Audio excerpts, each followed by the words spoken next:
Back when I used to teach for 2 to 3 hours, extemporaneously, without any notes, I used to say, "Get ready for Mr. Toad's wild ride." Well, today, get ready for Mr. Toad's wild ride. Not because of the length, but because it's about frogs. Mr. Toad.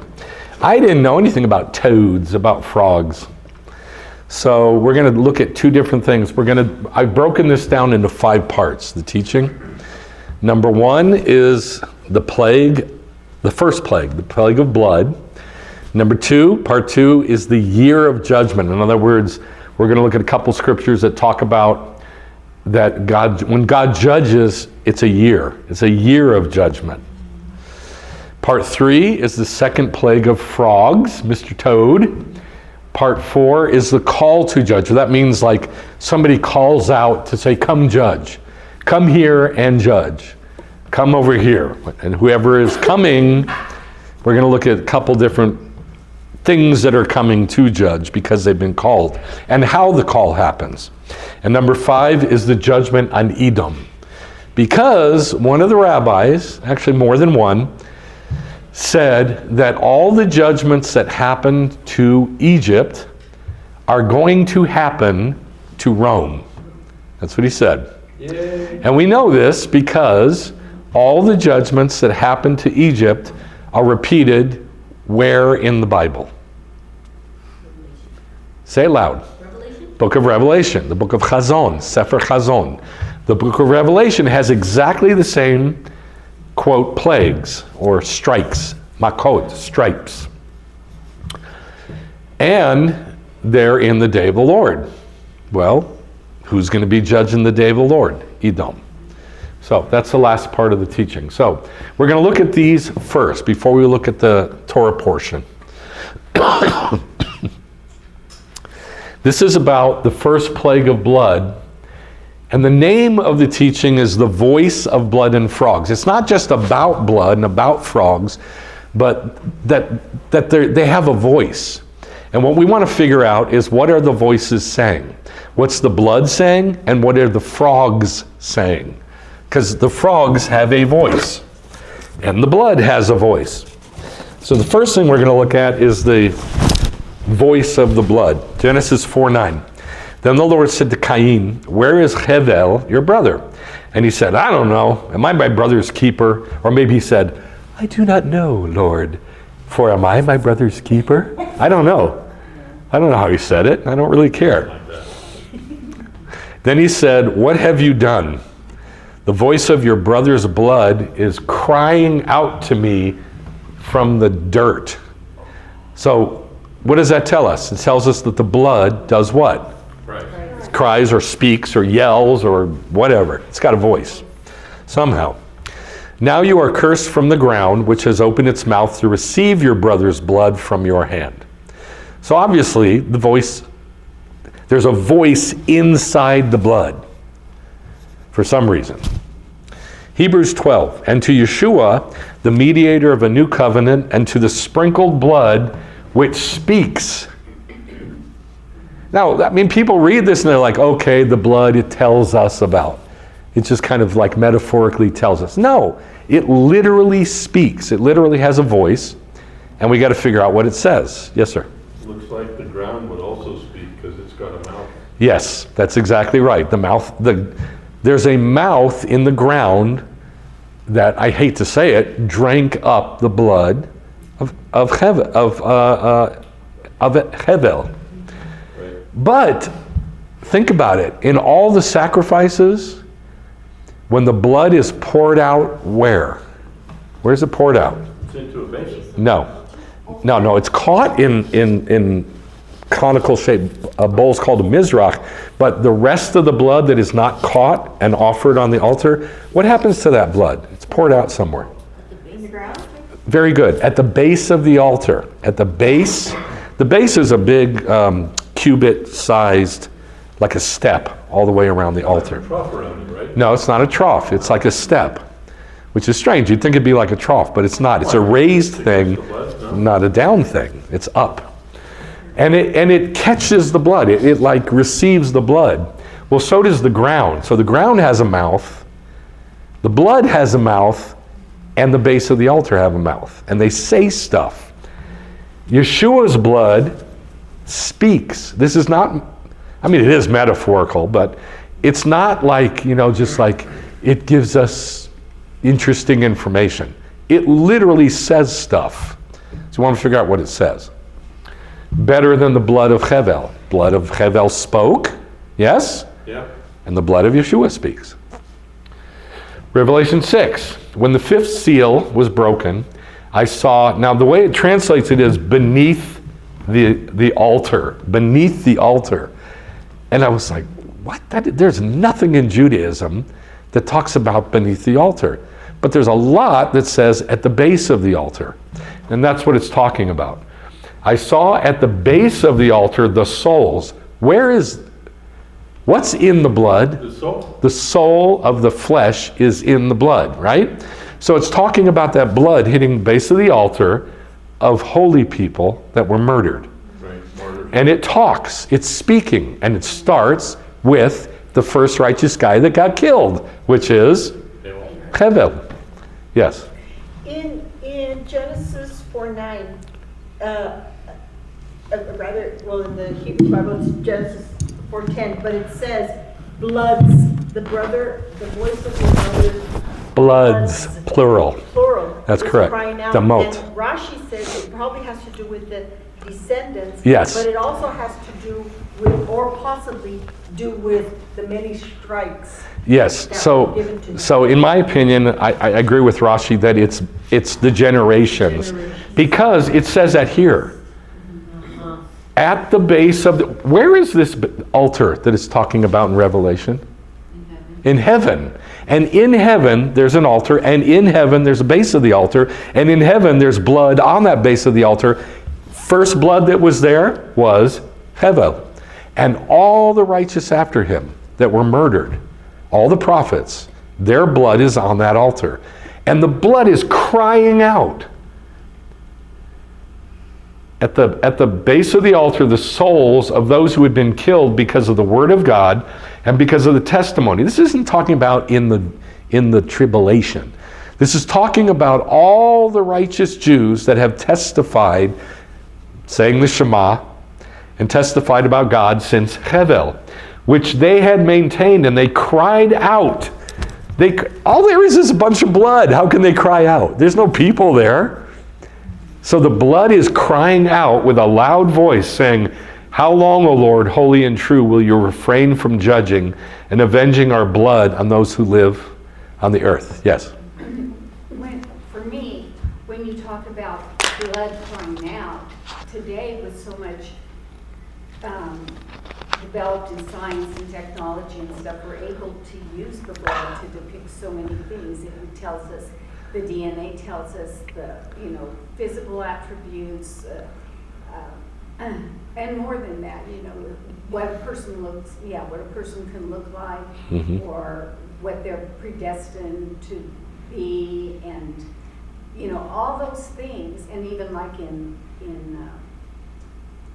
murder cases and stuff. Yeah, the blood contains everything about the person. But it also contains what's in the blood in Leviticus? The life of the soul, the soul of the person. And so the soul is in that blood. It's like a separate person. Do you understand what I'm saying? So like, say I get murdered, God forbid, for God, and my blood is spilled, and it goes up to the altar in heaven at the base of the altar. It's poured out like a sacrifice, and I'm going on with God and doing whatever I do, and yet my blood's back there talking. And that's what it's describing here. It's like the blood is like a separate thing. It talks. It's got its own voice. Okay, so now we're going to read about the first plague in Exodus 7. The Lord spoke to Moshe and Aharon, saying, when Pharaoh speaks to you, saying, "Do a miracle." Or maybe he said, "Perform a miracle, won't you?" I don't know which one it was. "Take your staff and throw it down before Pharaoh, so that it may turn into a Now, we've always talked about serpent as what word? What's serpent in Hebrew? Nachash, right? This isn't Nachash. It's tanin, which is translated as dragon in the New Testament. So it's got legs. It's got feet. Well, they say in Genesis that the snake actually Yes, had the legs, serpent and part of the in curse Genesis is had legs. no more have legs. Right, and what part of the curse was you won't have legs anymore, you will crawl on your belly. Okay, so the tanin is translated dragon in Greek. And I kind of like that. So it could be serpent, could be dragon, but it's got legs. Aaron threw his staff down before Paro and called for the wise men and the sorcerers. Aaron threw his staff down before Paro and his servants, and it turned into a tanin. Then Paro also called for the wise men and the sorcerers, and they too, the soothsayer priest of Egypt, did the same with their incantations. For each one threw down his staff, and they turned into taninim, plural. Now, I'm not going to go into all this. The sages say a ton about this. Some say, yeah, it was really magic. It was like demons working. Some say, well, they knew how to do like sleight of hand, and it was sort of a mixture of that. You know, like what we call magic today, like mind readers. They'll do magic shows and they'll read your mind, stuff like. It's kind of a mixture of mind reading and mass hypnosis and suggestion and sleight of hand. It's sort of a mixture of all that stuff. And then they get into a big machlochet. I taught you what machlochet means. What does that mean? Last week I told you what machlochet is. For the sake of the kingdom. Say it again? For the sake of the kingdom. No, that's after the word machlochet. The machlochet was for the sake of the kingdom, but what does machlochet mean? Argument. There's lots of arguments in the Talmud. Now, they're kept in the Talmud because they're a machlochet for the sake of heaven. In other words, both sides are true. That's what it means. It means they're arguing and we keep both sides in there because they're both right.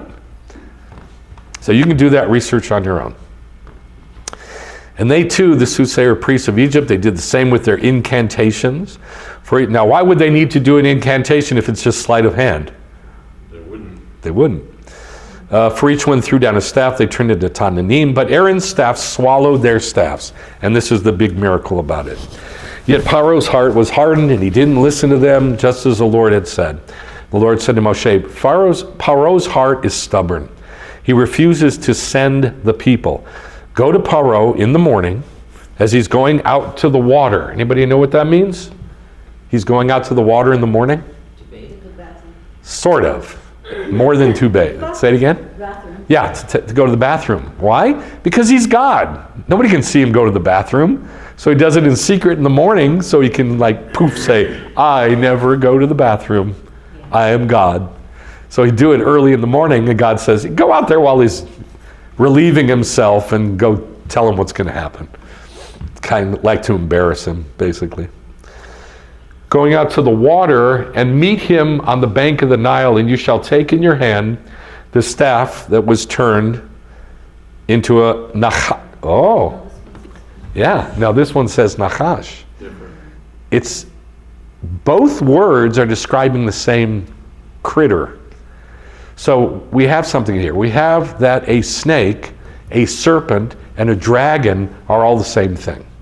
And there's two words to describe them, nachash and tanin. They're the same thing. Now this tanin shows up later in the Bible as, just take a guess who it is. Who is the tanin in Isaiah, Jeremiah, Ezekiel? Anybody know? It's not Hasatan. The false Messiah. It is the false Messiah, but he's somebody. Anybody know who he is? Just look at our passage. Paro. Yeah, it's Egypt. It's Paro. So Paro shows up later in the Bible as the tanin. Well, this is from my teaching this week, but one of the things that they say about Pharaoh is that his actual crown had the snake on it. Mm-hmm. And one of the things that's amazing is one of the first miracles, basically, that was brought before him was the snake coming in his face. It's like, look, you look like a snake. This is what you look like. Yes. And he put the snake in front of So basically it's judgment. We probably know this, it's judgment. The 10 plagues or strikes are judgments on the 10 of the gods of Egypt, right? Frogs is one of them. I found the name of this demon. It's a female demon, the frog. The Nile itself was worshipped as a god. Well, here, this is Paro. Paro is the Tanin. And this is like they're watching this snake from Moses and Aaron swallow up Pharaoh. And that was the big miracle. So that's why he had the cobra on his diadem. Okay, so now it's a Nachash, turned into a Nachash. And you shall say to him, the Lord, the God of the Hebrews, sent me to you, saying, send my people, so that they may serve me in the wilderness. But behold, you haven't listened up to now. This is what the Lord says. By this you shall know that I am Yehovah.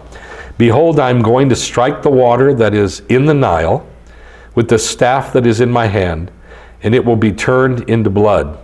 Then the fish that are in the Nile will die, and the Nile will stink, and the Egyptians will no longer be able to drink the water from the Nile. Then the Lord said to Moshe, say to Aaron, take your staff, extend your hand. This I don't understand at all. Extend your hand over all the water in Egypt. What does that mean? I mean, think about it though. But I mean, in America, because we're Hellenized, that's what we picture. Some grand gesture. I don't think it was like that. Things in the Bible are not like we've been shown. So I haven't researched this. I don't know what it means. But for some reason, the Egyptians who didn't speak Hebrew understood that Moses was indicating somehow reservoirs, ponds, pools, lakes, drinking troughs and bowls.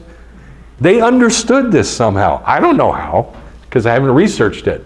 But don't just think you know that he just went, like in the movies. So he said, take your staff, extend your hand over the waters of Egypt, over their rivers, their streams, their pools, their reservoirs, so that all of it may become blood. So in order for them to go, oh my God, this is what Moses said, they had to have known that he was indicating these 4 water sources somehow. So that they may become blood, and there will be blood throughout all the land of Egypt. Now this is strange. Both in wood and in stones. And it says in Hebrew, both in trees and in stones. Both in etzim and in avanim. Pictures of people. Yes. Trees are a picture of people, and stones are a picture of people. And I don't know anything beyond that, so I don't want to go into it. Because I haven't researched. I did a little bit of research, but it took me nowhere, really. I couldn't figure it out. In regard to the wood, would that be like the sap in wood? I don't know. There are trees that bleed. I mean, really looks like blood. I did research on that, but I don't want to go into it.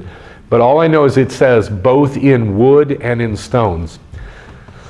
So Moshe and Aharon did. He lifted up the staff and struck the water that was in the Nile, in the sight of Paro and in the sight of his servants, and all the water that was in the Nile was turned to blood. Then the fish that were in the Nile died, the Nile stank, the Egyptians couldn't drink the water from the Nile.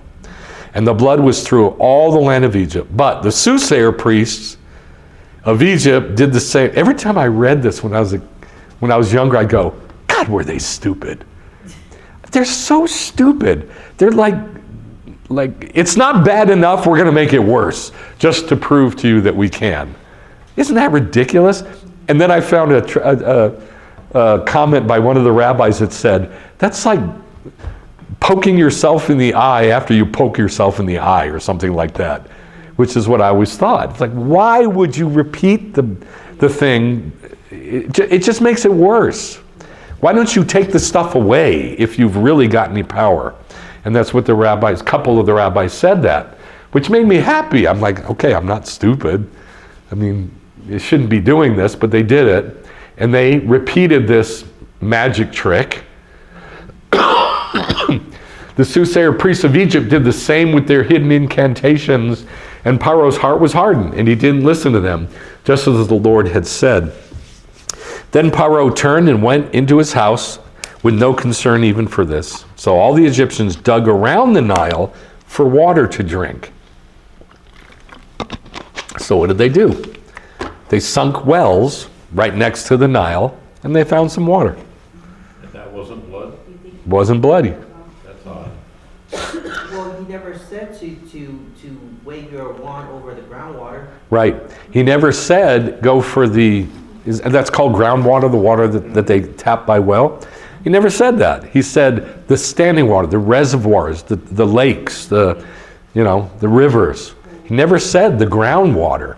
And so they were like, ha ha ha, you didn't say that. So like I said, somehow they understood what he was indicating with his staff. Somehow, I don't know how. So they dug around the Nile, they found water, because they could not drink from the water of the Nile. 7 days passed after the Lord had struck the Nile. This is what I'm going to focus on. The rabbis go off on this. 7 days passed after the Lord had struck the Nile. Why? Nobody ever talks about how long the plagues lasted. Many years ago, one time, Eileen came with this teaching she had come up with, looking at the scriptures like this plague lasted this long and this plague lasted that long, and the whole thing lasted a year, she said. We're like, oh my God, that is fascinating. Is that what it was? Oh, wow, really? Yeah, and she said, the whole thing, it looks like it lasted a year. How do you say that? You got to prove it. And she proved it with scripture, and I was like, awesome. Well, I've proved it from the words of the rabbis. And I remembered that you had said that. Never heard it since. Lifted up the staff, struck the water that was in the Nile, and all the water that was in the Nile was turned to blood. The fish in the Nile died, the Nile stank, so that the Egyptians could not drink the water from the Nile, and the blood was throughout all the land of Egypt. So before we get to that year-long judgment, we're going to look at this. This is the weirdest picture I've ever seen. I don't know what she's doing. I just can't tell it looks like she's trying to get water from bloody water with a bottle. I can't tell. It's disgusting. But that's the best picture I've ever seen of somebody trying to get water out of blood. Because I think that's what she's doing. And I can picture very well Egypt trying to get water, and it's just nothing but blood. It's disgusting. So, these are all from the book of Revelation, Chazon, Revelation, and they all repeat this plague of blood. Revelation 8, the second angel sound. Now, before we do this, I'm going to give you a very, very simple way to understand the book of Revelation. And I don't know why everybody doesn't teach this. It's so simple. There's 7 shofarot, 7 trumpets. I think they're shofars. They might be chatzotzra, which is the silver trumpets, but I think they're shofars. There's 7 trumpets. There's 7 what's badly translated as vials and badly translated as bowls. It's a fire pan. There's 7 fire pans. There's 7 seals. Each one is open per year. Why? Because the birth pangs last how long? 7 years. So there's 1 seal, 1 machteh, which is a fire pan, and 1 shofar per year. Okay? Very simple. So you can track what's happening in the book of Revelation. All right, Revelation 8. The second angel sounded. Oh, and there's 7 angels. Sorry. And there's 7 angels, 1 per year. The second angel sounded with the shofar. So what year is it? Second year. Second year of the birth pangs. And something like a great mountain burning with fire hurled into the sea, and a third of it became blood. A third of the sea became blood. What does that mean? Which sea? Or the sea surrounding. Mediterranean? Mediterranean. The Mediterranean. How do you measure a third of the sea? That's weird. Maybe With a really big ruler. No, I mean, think about what it says. First of all, how do you measure the Mediterranean? Like, do you say this is the border where the Mediterranean stops? Because it feeds right into, what is it, the Atlantic? Right. Who says where it stops? It's all connected. Okay, so obviously, there is a way to determine a third of the Mediterranean. It became blood. I assume it's the part that's near Egypt and Israel, but I might be wrong. Revelation 11, these two witnesses have the power to shut up the sky so that rain will not fall during the days of their prophesying. Who shut up the sky for 3.5 years? Elijah. Very good. Elijah. And they have the power over waters to turn them to blood. Who was that? Moshe. These are the two witnesses, Elijah and Moshe. And to strike the earth with every plague. How many? 7. 10. 10. 10, as often as they desire. Now, think about what I just said. There's 10 plagues, there's 7 years. So that means there should be 3 when nothing happens. Does that make sense? There's 3 when nothing happens. Not 3 years necessarily, but what I'm going to show you is when we look at the whole yearly cycle of these plagues that happen, there are 3 months where nothing happens. Does that make sense? So there's 7 years, 10 plagues, there's 3 where nothing happens. In the whole cycle of the year of the plagues, I don't know, 3 something. In the whole cycle of the year, it doesn't make sense, I'm sorry. it doesn't make sense. No, you're saying You're not saying free what? You're saying 7 years, 10 plagues. So 10 plagues have to fit within that. Yes, 10 plagues have to fit within those 7-year period. But the picture you need to see is that there's 3 that are missing. 3 something is missing. 3 years are missing. But the birth 10 pangs, plagues. the birth pangs are 7 years. Yeah. 10 have Years to. got to have more than one. Okay, you're thinking of it way One too. year's got, Hold on. you know, You're thinking of it logically instead of pictorially. duh. You're thinking of it logically instead of pictorially. It doesn't work pictorially. Okay. To my brain. All right, I'll give you another Keep example. going. I'll give I get it. it. That's all right. I'll give you another example of the same thing. The birth pangs are 7 years, right? Rosh Hashanah to Yom Kippur, which is a picture of the birth pangs, is how many days? 10 days. 7 years of birth pangs, 10 days. So obviously there's a 3 missing somewhere. 3 something is missing. Same picture here. There's 3 something missing. And what you're going to see is that those 3, I'm going to show you what happens during those 3. Is that when God hides his face like he told No, don't try to figure it out. I'll show you what it is. It's not anything we've ever talked about. Okay, so don't worry about it. All right. Anyway, this is Moses and Elijah, and they're prophesying, and they can strike the earth with every plague as often as they desire. That's Moshe. And turning the waters to blood, that's Moshe. Shutting up the heavens, there's no rain, that's Elijah. Now, Revelation 16, the second angel, what year is it? What year is it? 6001. Well, no, I mean like in the 7 years. Which year is it? 2. 2. Same thing as Revelation 8:8. The second year, the second angel poured out his fire pan, his machteh, into the sea, and it became blood like that of a dead man. That is gross. Not a living person's blood, a dead person's blood, which means the blood is dead. And every living thing in the sea died, which is exactly, I believe, what the blood was in Egypt. That's why I like this picture so much. It's disgusting. And I picture that as a dead person's blood, not a living person's blood, which is alive. That's why all the fish died. Revelation 16, then the third angel. So what year is it? It's the 3rd year. Poured out his fire pan, his machteh, into the rivers and the springs of water, and they became blood. So now the next year, the 3rd year, it's repeated, but it's not on the Mediterranean. Or the Nile, it's all the rivers and all the springs. Okay? This is why I'm telling you, somehow Moshe indicated what he was putting that staff over. This is going to be affected. This is going to be affected. This is going to be affected. And this is going to be affected. Does that make sense? Yeah. It's like Genesis, right? Like God spoke and this was created. Yes. That Moses speaks and that's it. Yes. And God spoke. It was done. Moshe spoke. And he said, okay, check it. If I'm wrong, I'm wrong. And each one of those 4 things was affected. So they go, okay, but you never said groundwater. So they start digging. All right. Now we're going to talk about the year. It was a year that the plagues took. 7 full days passed from the time that God struck the waters. Now the rabbis go off on this. The word is vayimale.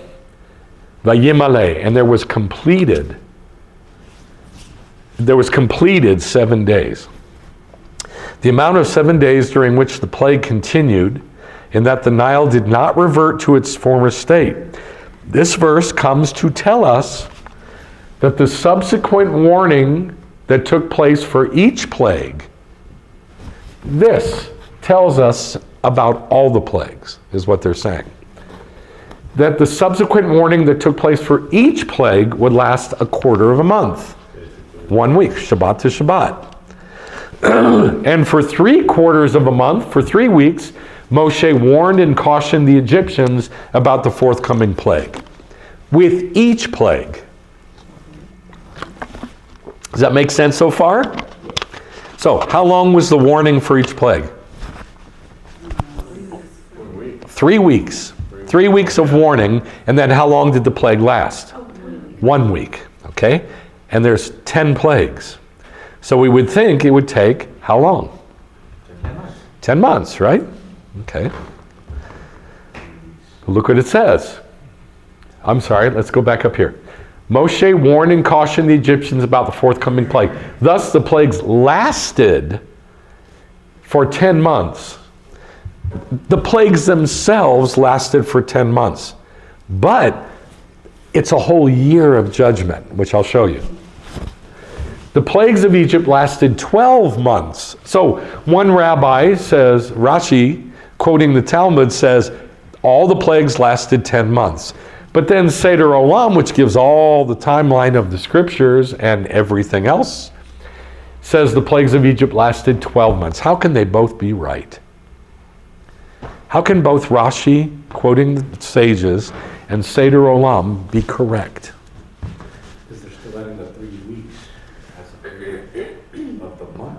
No, we got 3 months. Or 2 months, sorry. 2 months. We got 2 months missing. Yeah. So what it's saying is that in a period of 12 months, the plagues took up 10 months. So there's 2 months that something else happened. You said that 1 month is a picture between them because nothing happens. So I suspect that that's one of the months where there wasn't a plague. Don't suspect, because you'll be wrong. You will be wrong every time if you suspect. Okay, so the plagues of Egypt lasted 12 months, as it is written, and the people were scattered abroad throughout all the land of Egypt to gather stubble. This is the key to the whole thing. They're going out looking for stubble is what it says, but the rabbis say they weren't looking for stubble, they were looking for Moshe. When were they looking for Moshe? Instead of straw. The plague started in Iyar. Since straw only becomes available in that month after the grain harvest of Nisan. Iyar is the month after Nisan, so it's the second month. So the first month, Nisan, they gather all the barley, and then there's stubble left in Iyar. It only becomes available in that month after the grain harvest. And the Exodus was in Nisan. When is the time for straw? In Iyar. And I did not add that exclamation mark. That's in Seder Olam. And they went out in Nisan. So the Egyptians were afflicted with 10 plagues during 12 months. from ER all the way back around to Nisan. That's 1 year. Make sense? And we know that it started in ER because they went out looking for stubble, and it's only in ER. Okay, now let's look at the 10 makot. They call it plagues, but it's really whippings, strikes. We're only going to look at 2 today, blood and sfardea, frogs, because both of them speak. We already saw the blood speaking, and then we're going to see the frogs speaking. Lice, kinim, swarms. Now everybody translates this, like all the Gentile Bibles translate this wrong. They translate it like fleas or flies. No, this isn't locust. Flies or in some sort of insects. This is not insects. This is beasts. Alligators, lions, bears, snakes. There's a couple, eagles. Yeah. No, it doesn't list that. But they're like beasts. And it's swarms of them. That's number 4. Number 5, dever, pestilence, which is like wiping out all the cattle. Hoof and mouth disease. Boils, shechin, that's nasty. Hail that turns into fire. And this is a great miracle. Why? Because the water of the hail is not melted by the fire. And the water of the hail doesn't put out the fire. They both coexist, the fire and the hail. It's a great miracle. Blood? Say it again? Isn't it blood? No. Mm-mm. So they just passed through. What? See, I'm just asking if the plague, do they stop and then another plague starts? Well, we already saw. We already saw. Each plague lasts how long? For 3 weeks. 1 week. 1 week. Each warning for each plague lasts how long? 3 weeks. 3 weeks. So each plague basically essentially has a month. Essentially. Okay? Can I say something? real Yes. quick? 2 things. In something that I read a while back, basically was saying that every month, if we study, just like the constellations have a certain, a star, every month has also in Judaism a certain demon that is attacking. That is correct. And Let me get it on the thing. Let me just say it this way very simply. In Judaism, each month has its own good angel, and each month has a demon associated with it. And that's what the horoscopes are tapping into, by the way. Some of those demons are like Saturn, Mars, like that. And then I just remembered the dream I had of the hail. Okay, sorry, a guys. little too much. All right. Sorry, guy. So, hail that turns into fire. I don't know if it turns into fire as it's falling or if it turns into fire when it hits. But either way, it's an incredible miracle. Locusts, arbe. Darkness, choshech. A darkness that could be felt. I still am not positive how to put that into words. Death of the firstborn, makat bechorot. Now, 10 plagues during how long? 1 year. 1 year, 12 months. Okay, so here's our 3 months that are like dropped out. 3 something are dropped out. It's the same picture as Rosh Hashanah to Yom Kippur is 10 days, yes? But it's a picture of the birth pangs, which is how long? 7 years. So we got 10 equaling 7. It's weird. And now we have the same thing here. We got 10 plagues with 7 years. And it's weird. So we got 7 months here that are taken up with plagues and 3 that are not. I'll show you where this comes from. Rabbi Berachia, or Barachia, in the name of Rabbi Levi, he says, like the initial Redeemer, so the ultimate Redeemer, the Messiah. Just as the initial Redeemer was revealed and then was again concealed, for how long was he concealed from them? For 3 months. As it is stated, they encountered Moshe and Aharon in Exodus 5:20. And they found him. the leaders of Israel, like, there they are. There's Moses. Why would they have to say that? Because he disappeared for 3 months. He disappeared right after the serpent was swallowed. When the serpent, the staffs were thrown down and the serpent ate him up, and he was like, okay, we're ready to go. And Pharaoh's like, nah, get out of here. And he's like, so he fled. He went back to Midian. And he's there for 3 months. But in ER, remember, they're out looking for stubble. All the way to here is where they find him. For 3 months, they search for him. At least this is what the rabbis say. Yes? How come you only have 9 plagues listed? Hold on, I'll get to that in a second. Let's finish this 3 missing things, because you seemed confused about that earlier. So let's get this down tight. So ER comes, and that's when the stubble shows up in the fields, and they go looking not for stubble, for Moshe, because he gone. So there's 3 months that Moshe is hidden because he goes to Midian. And by the way, this is a huge doctrine in Judaism. I've never heard about it, not till this year. Never once heard about it. And all of a sudden, because I'm sensitized to it, all these Torah portions that I'm listening to online, now they all say it. And I'm like, I've never heard that. Well, they said it. These are 7 years old, 6 years old, 5 years old, 4 years old, 3 years old, 2 years old, from last year. And I never heard it, because I wasn't sensitized to it. But now I get it. They encountered Moshe and Aharon. The Midrash interprets this as referring to the officers of Israel meeting Moshe and Aharon after Moses returned from a 3-month hiatus in Midian. And this is a big doctrine that's taught in Judaism. So, we have the serpent swallowed, and nothing happens until when? What month? No, Av. The end of Tammuz, beginning of Av. And that's when the blood happens. So it wasn't like the next day. It was 3 months later. And then in Av, the water turns to death. And then comes the next month, Elul, frogs. Tzfardea. Tishri, lice. I was like hoping for something a little more dramatic for Tishri. Lice are dramatic. I know, I just haven't studied it enough. That's my problem. Cheshvan is the swarms. I would have thought that would have been in Tishri.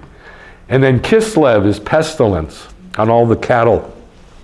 The sheep, the lambs, the goats, the bulls, the rams. Tevet is boils. Shavat is locusts. Adar is darkness. That is very applicable. And then in Nisan, death of the firstborn. Now, what am I missing? You're missing hail to fire, but you've only got. Hail to fire. Yes. You're right. Go back one. It's missing. The hail fire. Say it again. Hail to Go fire. back one It's missing. slide, you'll see it. Well, I know I'll see it here. See right there? Yeah, It's, that's- hold on, after boils. After boils, so I probably did this wrong.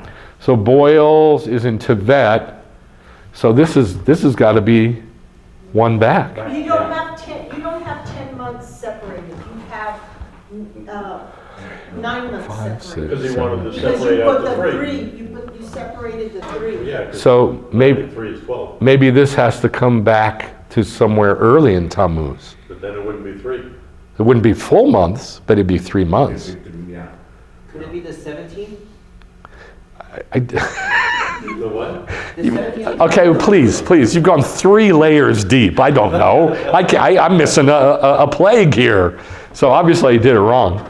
But this is what the rabbis have. I just made a mistake. Not sure how it's supposed to be set up. I'm sorry about that. But they do have a plague per month.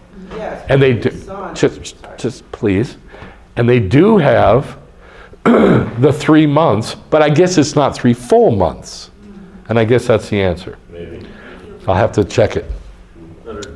Maybe an unrelated question, but you said every month has A plague. both Good an angel, good angel, and a demon associated. Are the demons related to the plagues that were in each of these months? Don't have a clue. I didn't even get the plagues right, so I don't know. Yeah, that's I didn't even get the plagues associated with the months right, so I don't know. But anyway, this is basically how it's set up.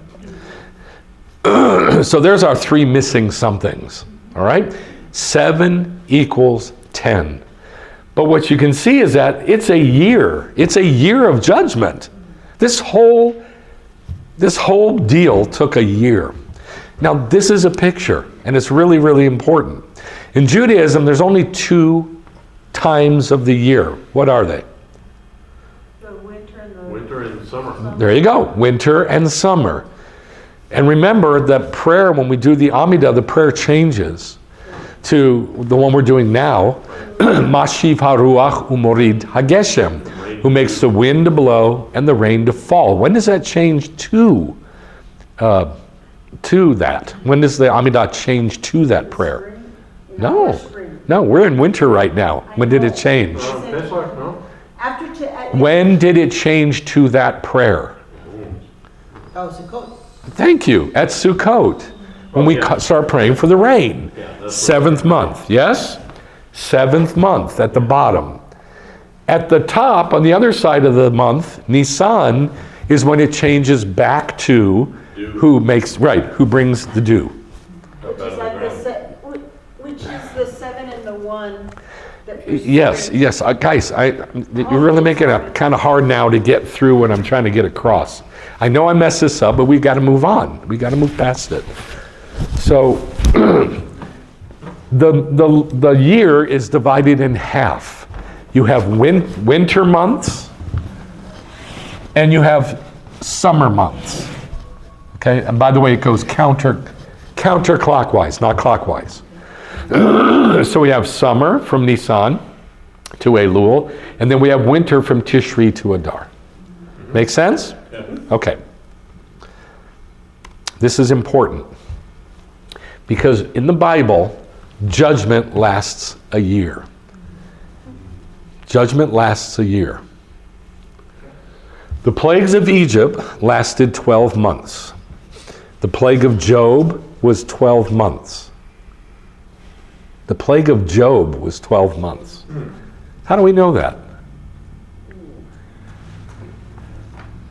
Says so right there.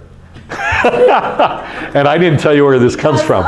This is from the Talmud, by the way. Because of the book of, in Job, it talks about they come together at Rosh Hashanah at the beginning, and then later on, they come again at Rosh Yes, Hashanah. absolutely. In chapter 1, it says, all the spirits presented themselves before the Lord. And the spirit said, hey, have you considered my servant Job? Hasatan says, have you considered my servant Job? And they get into the thing, and God said, yeah, I'm not worried about him. He's like, okay, let me strike everything he owns, and we'll see if he doesn't turn on you. And God said, go ahead, I'm not worried. And so it says, chapter 2, it says, and again the spirits presented themselves before the Lord, and Hasatan said, and the same thing repeats. A whole year, from Rosh Hashanah to Rosh Hashanah. All right. So that's when they present themselves As Rosh Hashanah, that when all spirits pass under the rod of God at Rosh Hashanah every year.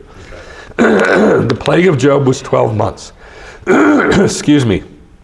As it is written, so I made to possess months, plural, of vanity, and wearisome nights are appointed to me. Now, we wouldn't get a year out of that phrase, would we? No, I wouldn't. I had a hard time with this. That's in Job 7:3. Like the nights were for counting, so the months were for counting. In other words, he's counting off not just the nights, but also the months, plural. And so from that, the rabbis get that this is a year. I'm not smart enough to figure that out, but that's what they came up with. The judgment of Gog in the time to come will be 12 months. Did you know that? Gog and Magog. Gog and Magog, Armageddon. That's going to be 12 months. Okay? As it is written, and they shall be left together. Now pay attention here. And it will tell you that it's a year. unto the fowls of the mountains and to the beasts of the earth. And the fowls shall summer on them, and the beasts of the earth shall winter upon them. There's our year, summer and winter. Right. 1 year. That makes sense? That one's easy. The judgment of the wicked in Gehinnom. In other words, you go to hell for 12 months. By God. That's what they're saying. As it is written, and it shall come to pass that from new moon to new moon, that's month to month, and from Shabbat to Shabbat, shall all flesh come to worship before me, says the Lord. And they will see the bodies of those in hell burning from Shabbat to Shabbat and from month to month. Well, how many months are there? 12. So from that they get that the judgment in Gehinnom is 12 months, is 1 year, which is also a huge doctrine in Judaism. Okay, let's move on from that. Now, let's talk about this year of judgment with Gog uMagog. Say Gog uMagog. Yeah, not Gog and Magog. Gog uMagog. That's how it's said in Hebrew. Anybody remember how many nations come with Gog uMagog? 70? Nope. 7? Nope. How many kings come? 10. Right. It lists them. In Ezekiel 38, it lists 10 kings, but you don't get it in the English because it'll say head of Meshech and Tubal. Well, it's not head, it's Rosh, which is one of the kings. And if you count them up, there's 10, including these two guys, Gog and Magog. There's 10 of them. They are the 10 kings, the bad kings in the day of the Lord. And they are judged, I'll just say it this way, Armageddon lasts a year. It's not one quick battle. It lasts a year. Armageddon. It will come about in that day when Gog comes against the land of Israel with plague and with blood. Oh! With plague and with blood, I will enter into judgment with him, with Gog and Magog. With plague and with blood. Okay? So he's saying this is like the plagues of Egypt. On his troops, on the many peoples who are with him, a torrential rain. What did the hail turn into? Fire. With hailstones and fire. Now, which month was that? Let's go look back at our list. Put it down. No, on our list. 7. 7. In the 7th year of the birth pangs. This is correct. Armageddon happens in the 7th year of the birth pangs. That's correct. And most of it's in the winter. That is correct, because the time of winter is the time for war, not in spring. All right, and brimstone. Say to every kind of bird and to every beast of the field, assemble and come, gather from every direction for my sacrifice, which I'm going to sacrifice for you on the mountains of Israel.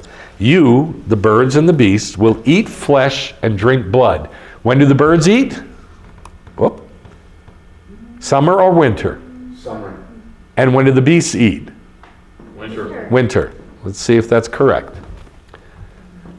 The fowls, the birds, shall summer on them, and the beasts shall winter on them. Very good. Okay? So he says, you will eat flesh and drink blood, the flesh of warriors and the blood of the leaders of the earth, as rams, lambs, goats, and bulls. You will eat fat till you're full. You'll drink blood till you're drunk. From my sacrifice, which I have sacrificed for you. You will eat your fill at my table with horses and charioteers and warriors and all men of war. So that's a year. The birds, they come down in summer and they just like millions and millions of vultures and kites, and that's one of the birds that are unclean to us, and eagles, and what else? Owls. Hawks and owls, right? Owls and hawks, and all the animals, the birds that are unclean to us. Okay?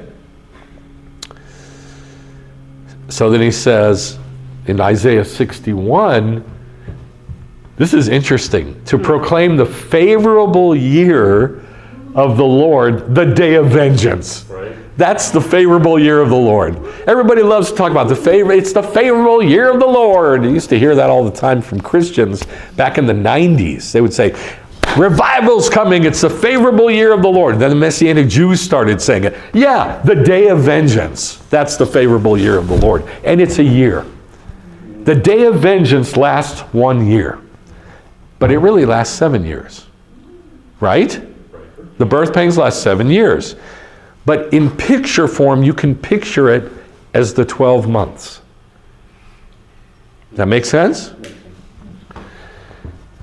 Of our God to comfort all who mourn. What's going to comfort all who mourn? The day of vengeance. That's a trip. Okay, Isaiah 63. I have trodden the wine trough alone. I've trod them in my anger and trampled them in my wrath, and their lifeblood is sprinkled on all my garments. For the day of vengeance was in my heart, and my year of redemption. So the day of vengeance is again called how long? A year. A year. So therefore, a year is a picture of the birth pangs. The whole cycle of the year is a picture of the birth pangs. And remember, there's 3 dropped out, leaving 7. Sorry, leaving, how many is that?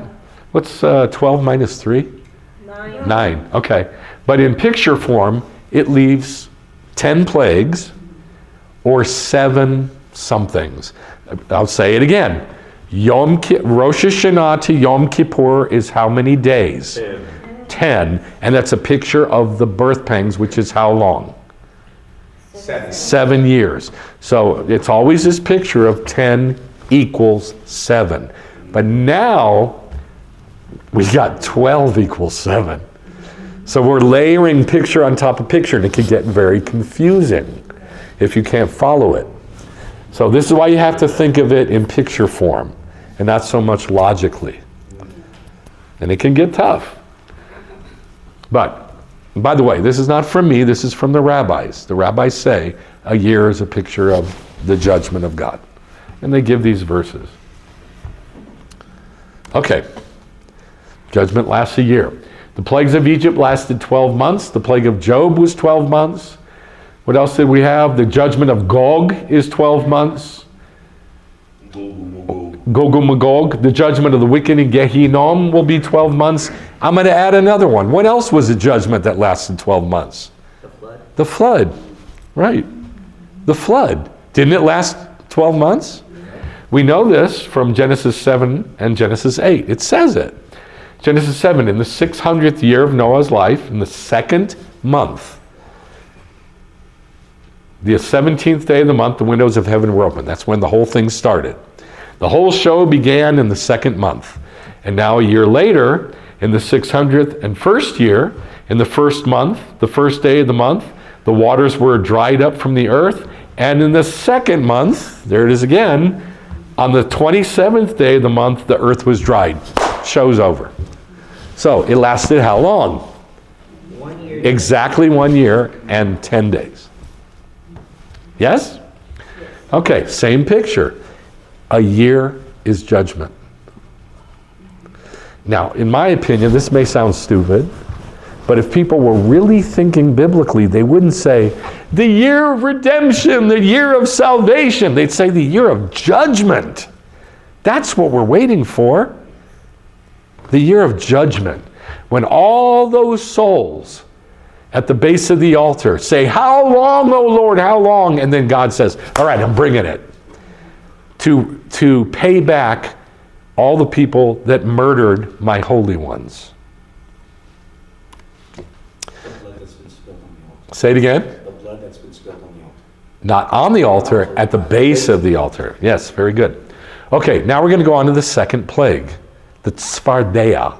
Say Tzfardea. This is hard to say. Tzfardea. I have no idea what it means because I didn't have time to look it up. And there is a demon. Like I said, God was judging all the gods, or some of the gods of Egypt, right? There's a female frog-headed god to this day is worshipped by many people. No, not just in Egypt, all over the world. There's a female frog-headed god, I can't remember her name, a demon that is still worshipped to this day. And by the way, I'd encourage you to do it. Just don't go on rabbit trails because it'll suck you in all over the place. It's like a vacuum. You can look up frog demon or frog, voice of the frog. If you look up voice of, say it again. Are you talking about Heket? Heket, yes. That's the name of the demon, Heket. Thank you, Becca. So you can look up voice of the frog, and you're going to find hundreds of pictures and posters and sayings and writings and all kinds of stuff about today people saying, oh, the frog's voice is one of prosperity and love and grace and rebirth and like metamorphosis, like a butterfly. This is how they think of the frog. And it's huge. It is a huge thing all over the earth. So let's look at the second plague. The Lord said to Moshe, go to Paro, and say to him, this is what the Lord says. Send my people so they can serve me. But if you refuse to send, I'm going to strike your entire territory with Tzfardea. The Nile will swarm with Tzfardea, which will come up and go into your house. So I have to teach you a word. Tzfardeim. Say Tzfardeim. That's plural. Tzfardeim. And I have the plural here. If you refuse to send, I'm going to strike your entire territory with Tzfardeim, plural, frogs. The Nile will swarm with Tzfardeim, which will come up and go into your house, and into your bedroom, and on your bed, and into your houses of your servants, and on your people, and into your ovens and your kneading bowls. So the Tzfardeim will enter into you. What? You're going to eat them. You're not going to eat them. That's how they get in you. That's not how they get in you in this sense. But I can see why you're saying that. But not in this instance. So the frogs, Tzfardeim, will enter you, your people, and on all your servants. On all your servants, not in. Then the Lord said to Moshe, say to Aaron, extend your hand with your staff over the rivers, over the streams, over the pools, and he does it again. Extend your hand over these three different things. The rivers, the streams, and the pools. And they know what he's doing somehow. And make frogs come up on the land of Egypt.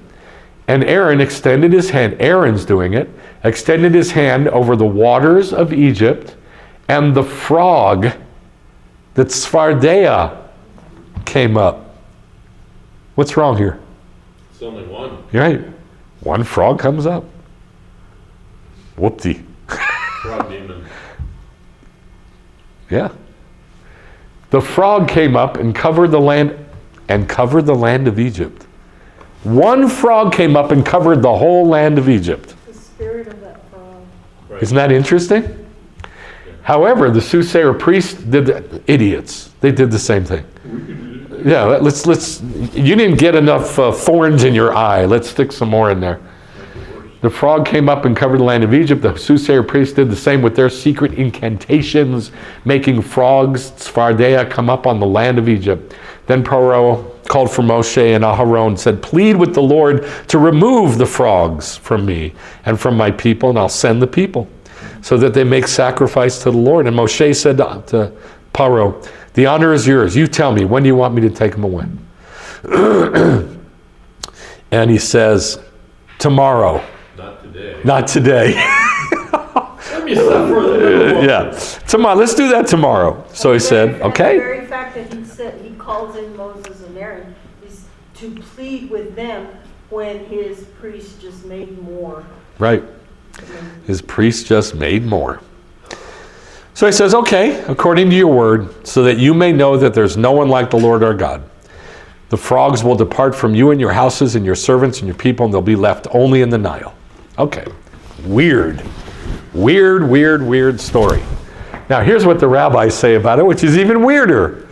It is stated with regard to the plagues of Egypt, and the frog came up and covered the land of Egypt. Now why is this not in any English Bibles? Not one. Not one version says frog singular. They all say plural.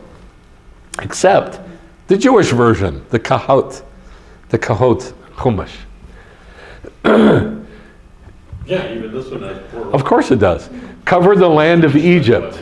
Exodus 8:2. Noting that the term the frog is written in the singular, Rabbi Elazar says, at first it was one frog, and it spawned and filled the entire land of Egypt with frogs. Now, I'm going to break here for a second and tell you, a machloket comes up, and it's funny. The machloket is, Akiba starts saying, well, it means this, and da-da-da-da-da, and the other rabbi goes, why are you talking about pictures, Akiba? You're no good at that.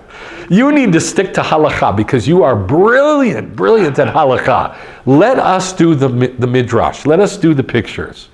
And so Akiba says, all right, go for it. It's amazing. Rabbi Elazar says, at first it was one frog and it spawned and filled the entire land of Egypt with frogs. Rabbi Akiva says, it was one frog and it spawned and filled the entire land of Egypt with frogs. That's all he said. All he did was repeat what the other dude said. And Rabbi Elazar ben Azariah said to him, Akiva, what are you doing occupying yourself with the study of pictures, of Agadah? This isn't your field of expertise. Now, I cut out their big machlochet. I've cut out what he says to Akiva because we're running out of time. The verse is to be understood as follows. It was one frog and it whistled to the other frogs. Where does he get that? And they all came after it. So in other words, what did the frog do? It called them. Yes? Yeah. It has a voice. Now I had pictures of just frogs, and then I thought, wait a minute. I got to show frogs actually making the sound. And by the way, there's a bunch of passages in the Talmud that say this. The sound was so loud from these frogs that people started losing their minds. And that's why Pharaoh said, we got to get rid of these frogs. Definitely. That was what made him say we got to get, not anything else. It was the sound. Okay? There's another story, which we'll get to in a minute, from France, that there were so many frogs that the king told all the people to go out to the marshes and beat the marshes at night so that people could go to sleep. Because there was so much sound, so many calls from these frogs. And I never really thought about it before, but that's the big thing about the frog, is the sound they make. It wasn't anything, to me it was just, oh, they're gross. People make frog legs and I just want to throw up. But that's not what it is. It's the voice, the sound that they make that was driving everybody insane. Because this one frog came up and called all the frogs to come. Why is this in the Bible? And why is this in the Talmud? Because it's a picture of what's going to happen later. It's the call. Now, I believe this one is correct. I'm going to have to check it, but I believe this is correct, that the frogs do fall into Elul. I'm going to have to go check it. If that's true, that makes sense. What is Elul? It's the preparation for the month of repentance when we prepare for the High Holy Days, right? And we're repenting. We're calling out to God. This is also what happens every morning of Elul. Blow the shofar and read Psalm 27, right? Okay, the shofar is blown every day of Elul. The sound goes out and calls. Okay, All the other shofar. So yeah, exactly. Bring all the other shofarot. So this makes sense, if I'm correct here, and I'll have to check it, that this sound went out in Elul. Okay? You know what, another thing too, like frogs, they tend to be louder at night. Yeah. And they be more active at night. That's why when they go what's called gigging, to go get frogs. You go at night. You go at night. Well, You actually use a flashlight. Yes, and that's what I said, that in Europe, I think this is back in the 400s or 500s, they had all the people go out at night to beat the marshes, because that's when the sound comes, at night. All right. So my question is, did Moshe whistle for these frogs to come? It is stated with regard to the plagues, and the frog came up, covered the land of Egypt. It was one frog. It whistled to the other frogs and called them. But the Torah says the frogs will enter alive into you, your people, your courtiers. God said to Moshe, say to Aaron, raise your hand with your staff and make the frogs come up. So who called the frogs? Moshe and Aharon, right? Moshe and Aharon are calling the frogs. Yes? Yeah. So there's a call. So my question was, well, first of all, where did the rabbi get that he whistled? Frogs don't whistle. They do whistle. Because he got this obviously from the Torah, because the rabbis get everything from the Tanakh, everything. And this is what he's quoting. He's quoting this, Isaiah 5 and Isaiah 7. What it says is this: he will also lift up a flag, like lifting up the staff, to the distant nation and whistle for it from the ends of the earth. Who's he that's doing the whistling? I wish I could do that. I can't do that. Anybody? Can anybody do that? Like, no, the whistle, like that, like people whistle like that. Okay. I can't do it either. Well, that's what it's talking about. Who's doing the whistling, calling the distant nation? God. God is calling. God is whistling from the ends of the earth. It comes speedily. No one is tired or stumbles in it. Its arrows are sharp. Its bows are bent. Its roaring is like a lioness. It growls. It seizes the prey. And it carries off with no one to save. This is bad, isn't it? And it's God calling this nation to come. Behold, there is a darkness and distress. Even the light is darkened by its clouds. This is a horde of army coming that God has called. So in this case, it's a frog doing the whistling, and it's calling this horde of army to come. Isaiah 7, in that day, the Lord will whistle for the fly in the remotest part of canals of Egypt, and the bee in the land of Assyria. These are not flies and bees. What are they? People. They're people. It's this huge horde, this army coming. They will all come and settle on the steep ravines. In that day, the Lord will shave with a razor hired from regions beyond the Euphrates. That's Assyria.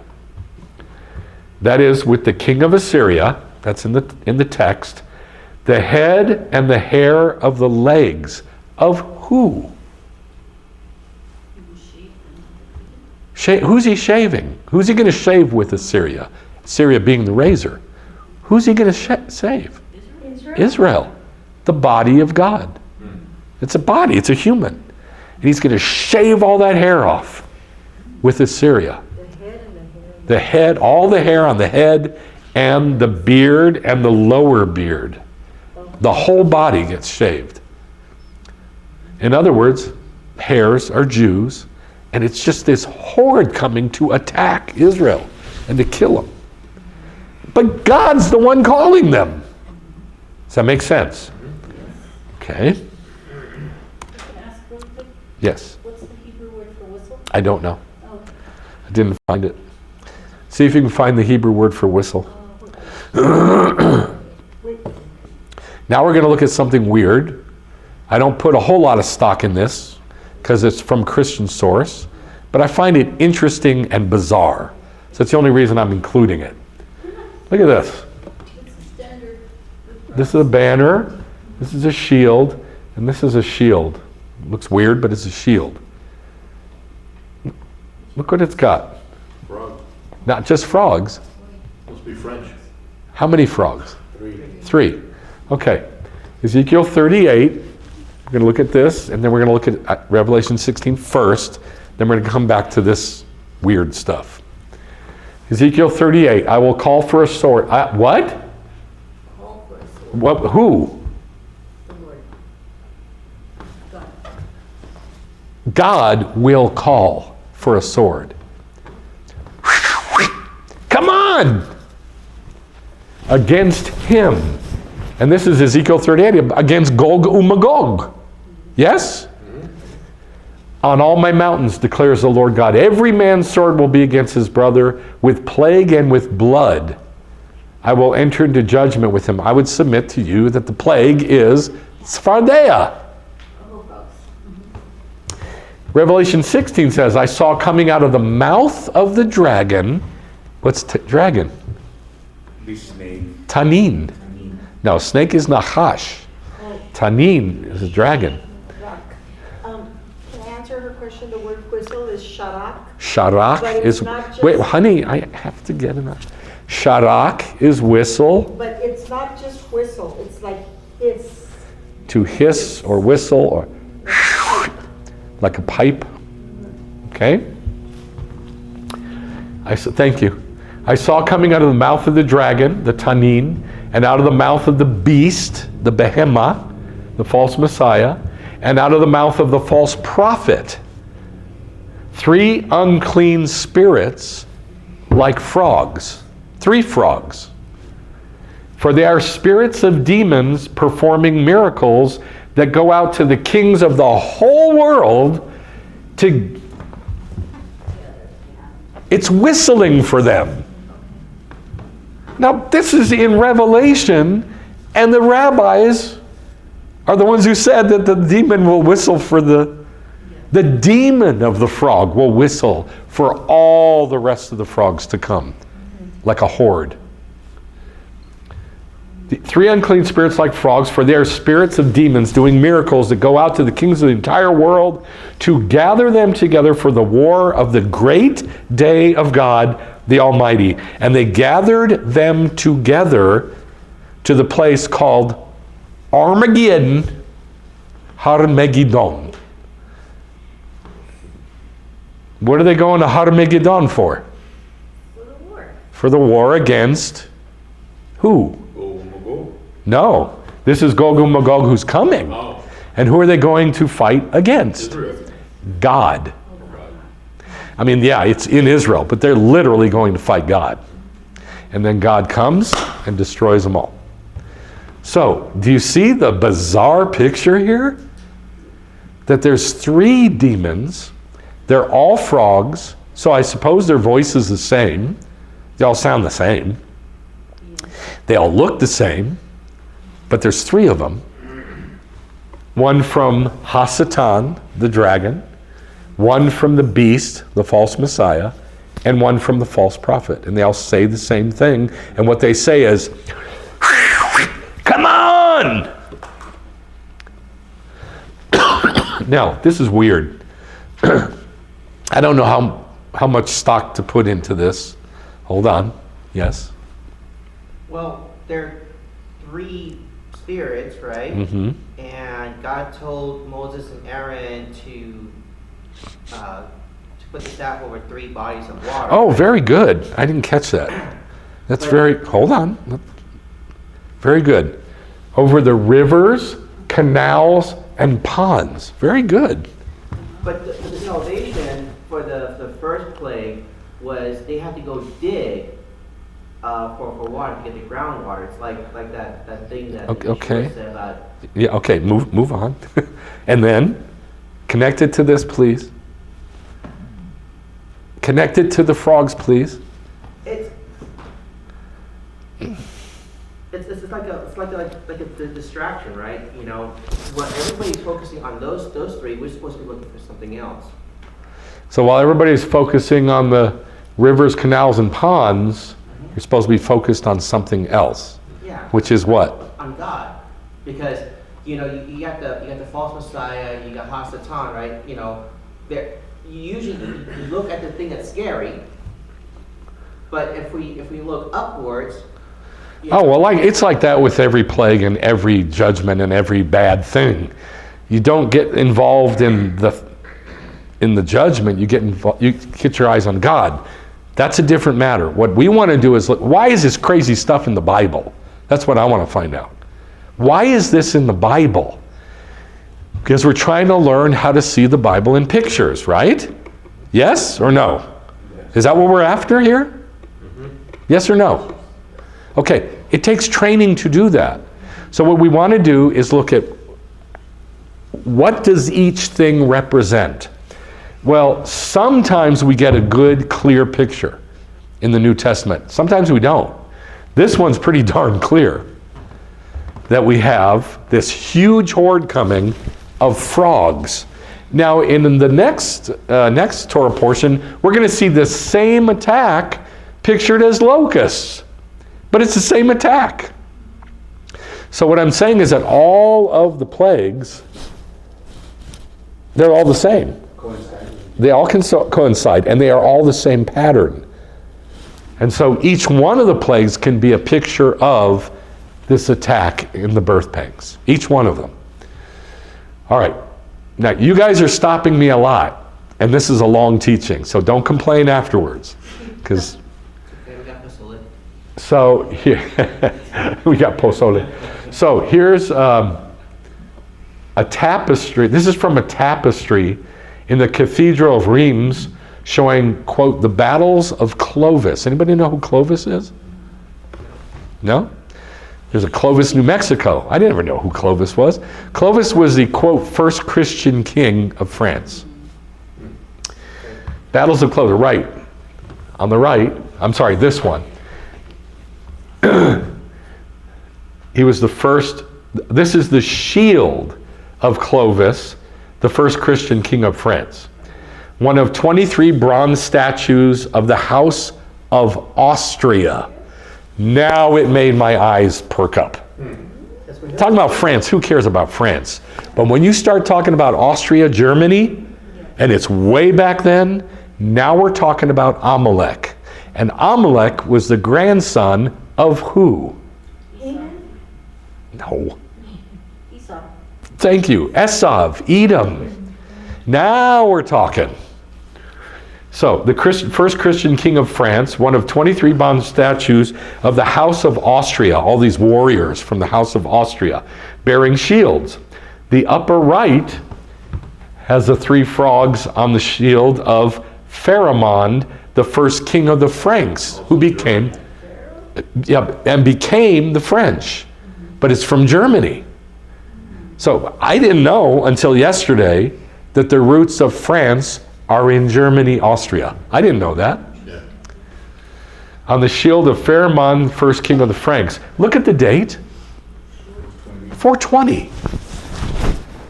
420. 3 frogs was on the original arms of the Bourbons. Who are they? You never heard Iron. when you drink bourbon, I don't. it comes from the Bourbon area of France. Oh, it's French. Okay. It's French. And so, you may never want to drink bourbon again, but it comes from France, but its roots are Austria, which is Amalek, which is the grandson of Esav. So now we're talking about something. That's the only thing that made me put this on here, is the connection to Edom. And I'm about to show you why. Don't they say all of Europe is Edom anyways? No. No? Oh. It's got its roots in Edom, but it's not all Edom. Look at what this says. This is from Midrash Tanhuma. All the plagues that the Lord brought against Egypt, he will bring against Edom. That's huge. That is a huge statement. That means that they're all what? Pictures. Right? Does it or does it not? I feel like I'm losing you now. Can you get off your phones, please? No, I'm looking at this. Okay. Unless you're looking at this, please get off your phone. I need your attention. This is where it comes together. I told you from the beginning it's going to be a lot. I even showed you what we were going to look at. So now it's starting to come together, and you got to pay attention because we got picture on top of picture on top of picture on top of picture now. This is an enormous statement. All the plagues of the Lord that were brought to Egypt are going to happen again to who? Edom. To Edom or Rome. Okay, that's in the day of the Lord. And then we come to the book of Revelation and they all show up. This is why they show up in the book of Revelation, because it's not just quoting the prophets, it's prophesied to happen in the birth pangs to Rome. As it is said, I can tell right now that this is going to confuse you because it's complicated. So let's just stick with this. The Lord brought against the Egyptians in Egypt everything. He's going to bring it against Rome, against Edom, except for one part. That's the first one?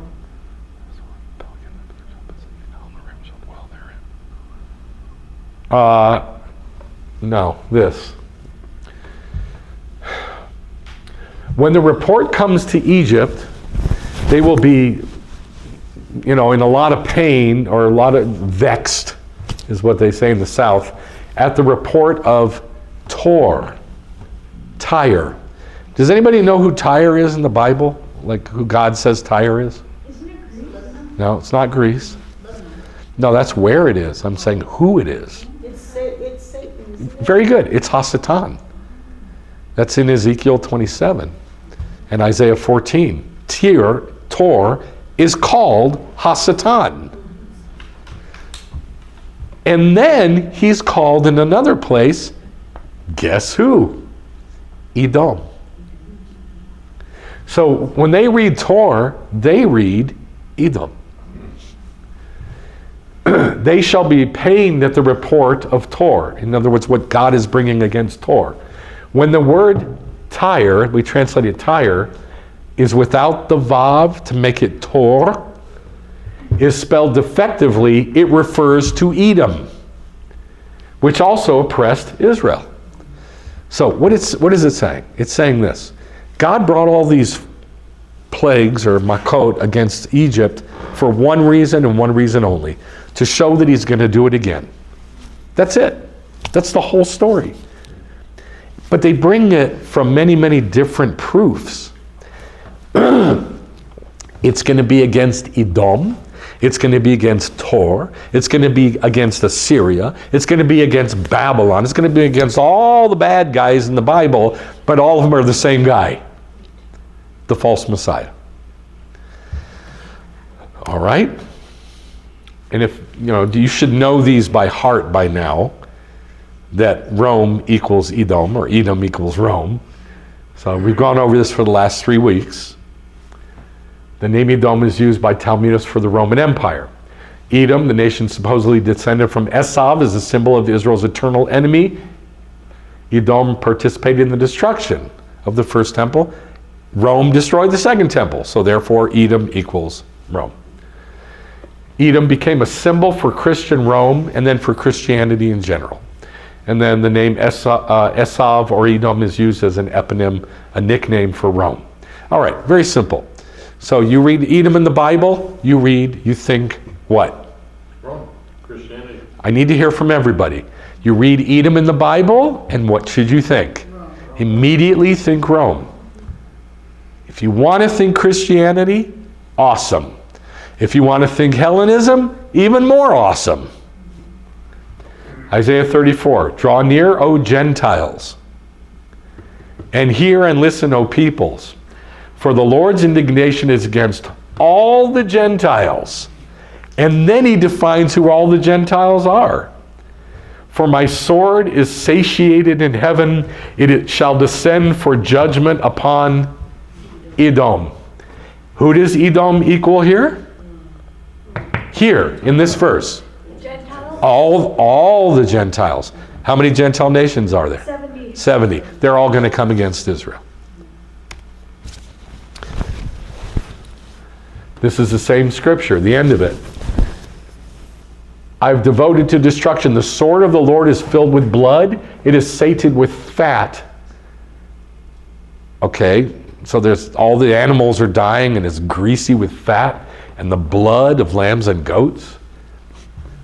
Who comes in summer to eat all that junk? Who comes in summer? Birds. Who comes in winter? Beasts. For the Lord has a sacrifice in Bozrah.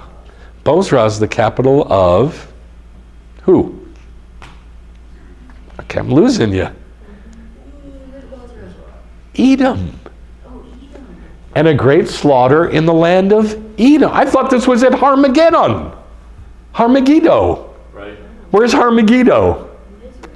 And this is when God comes and he tromps on the blood, the grapes, right? That's in Israel. Where does it say it's going to happen here? In Bozrah, in the land of Edom. Don't think land, think people, all the Gentiles. Isaiah 63, who is this who comes from?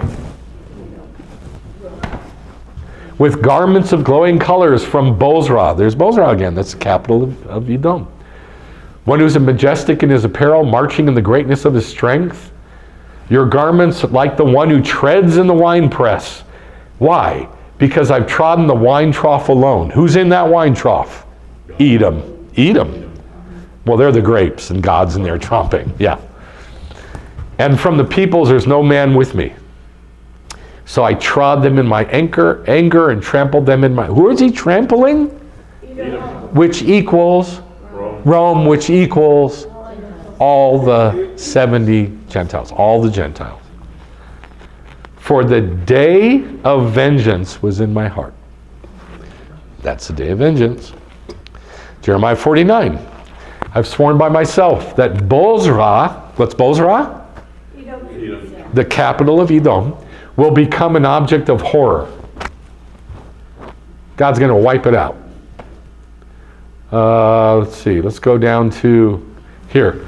Though you make your nest as high as the eagles, I'm going to bring you down from there. Edom will become an object of horror. Therefore, hear the plan of the Lord, which he has planned against Edom, and his purposes, which he has planned against the inhabitants of Teman. That's another big city of Edom. Behold, he will mount up and swoop like an eagle and spread his wings against Bozrah, and the hearts of the mighty men of Edom in that day will be like the heart of a woman in birth pangs. Okay. Over and over God says when he comes to trample on all the grapes, who is he trampling? Edom. The 70 nations. Then he come to Revelation 14 and quotes all of it, mushes it all together into a clump, and says, another angel came out of the temple, calling out with a loud voice, put in your sickle and reap. Reap what? You don't reap people with a sickle. That's mean. Generally, it's wheat. It could be wheat, some sort of grain, or fruit. In this case, it's grapes, which is weird. You wouldn't use a sickle to... Use a sickle to harvest Right, grapes. but you do here. So don't picture one of those big ones like that. That's a scythe. A sickle is a handheld one. Well, yeah, maybe. For the hour to reap has come. Then he who sat on the cloud swung his sickle over the earth and reaped. He had a sharp sickle. He calls out from the temple, and he has this guy also has a sharp sickle. Then another angel came out from the altar, and he called to him who had the sickle, put in your sickle and gather the clusters from the vine, because her grapes are ripe. So the angel swung. Look where we're reading. Revelation. Oh, where'd it go? Swung the sickle to the earth and gathered the vine of the earth and threw them into the great winepress of the wrath of God. And the winepress was trampled outside the city, and blood came out from what? The grapes, which are Edom. Gentiles. Isn't that interesting? Who is the vine in the Bible? Israel. Israel. That's what produces grapes. So does Edom. It's always a counterfeit. Edom is Right, yeah. always a counterfeit to Israel. Yeah. Always. Always. The winepress was trampled outside the city, and blood came out from the winepress up to the horses' bridles for a distance of 1,600 stadia. Don't ask me about that. I don't know. But I know this. This is a clumping together of those passages we just looked at. Jeremiah 49, Isaiah 63, Isaiah 34, and all of them are against who? Edom, the nation. Edom. Okay? This is why the rabbis say what they say. They say that everything that happened in Egypt is going to happen to Edom, to Rome, in the birth pangs. What what year of the birth pangs does Harmageddon happen? I said it earlier. 12. Nope. No, 7. 7th year, sorry. 7th year of the birth pangs. All right. So we'll look more at that. But that is the bottom line of the blood and the tzfardea, the frogs. It's that the blood calls and the frogs call. The blood calls to God, how long, Lord? Please bring the day of vengeance, right? Right? And the frogs call, come attack. All right, that's the voices. Let's pray. Lord, thank you for the clarity of what the sages said once we break the code. And Lord, I ask that you'd help people all over the planet break the code of what your people, the sages, said, and so we can understand your word, your Torah. There's no other way to understand it. It's just impossible. And Lord, I ask for your help, that your Ruach and your Torah would blend together and would become alive in us so we would see your day. We would experience and see and smell and hear and touch and really experience your day. So it's not so ethereal, but it's real. And we understand it, we see it, we know when things are going to happen, how they're going to happen, who they're going to happen to, where they're going to happen. And I ask that you would help us to start building that understanding of your holy day. In the name of Yeshua. Amen. Shabbat Shalom.